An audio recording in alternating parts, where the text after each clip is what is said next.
જય ગોપાલ, જય શ્રી કૃષ્ણ. મિત્રો, સવારમાં આપણે ભીંડો કટિંગ કરી રહ્યા હતા, એટલે આપણે ભીંડાનું શાક બનાવતા શીખવાના હતા. એટલામાં તો મમ્મી વેફર પણ તળવા લાગી હતી. હું ફર્સ્ટ ટાઈમ ભૂંગળા તળવાની ટ્રાય કરતો હતો. છાટા ન ઉડે એટલે મને બીક લાગતી હતી. વારંવાર બીતો એટલે મમ્મી કીધું લાવ કરતો, પણ મેં પણ મમ્મીને કીધું मौत को छू के टक से वापस आ सकता। જો ત્યારબાદ આપણે ભૂંગળા તળાવવા માંડ્યા ને એટલા ભૂંગળા તળાયા પણ ગયા. હવે વારી હતી કે હવે આપણે વઘાર કરવાની. ટમેટાનો વઘારથી છાંટા ઉડતા હતા. મને બહુ બીક લાગતી હતી. મમ્મી મને કીધું तुमसे ना हो पाएगा। જો મિત્રો, ત્યારબાદ આપણે ભીંડો પણ નાખી દીધો અને હળદર નાખ્યું અને થોડુંક મીઠું નાખી દીધું અને પછી તે આપણે સરખી રીતે મિક્સ કરવા લાગ્યા.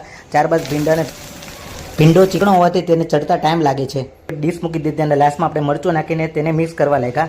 તે પછી આપણું કામ હતું કે લોટ બાંધવાનું. મમ્મી કીધું તને લોટ બાંધતા આવડી ગયું છે, હવે લોટ તું જ બાંધી દે. એટલે જો આપણે લોટ પણ બાંધી લીધો અને લોટ તૈયાર થઈ ગયો. તે પછી આપણે જે ભૂંગળા તળાઈ ગયા હતા તે આપણે ભૂંગળા લઈને ઝાપટવા માંડ્યા. એટલામાં તો મેં મમ્મીને ગોતી કે મમ્મી ક્યાં ગઈ. મમ્મી તો નીચે ગઈ હતી. જે કેરી પાકી ગઈ હતી તેને મમ્મી એક સાઈડ મૂકતી હતી, જે પકાવવાની હતી એટલે તેની ઉપર પેપર મૂકતી હતી.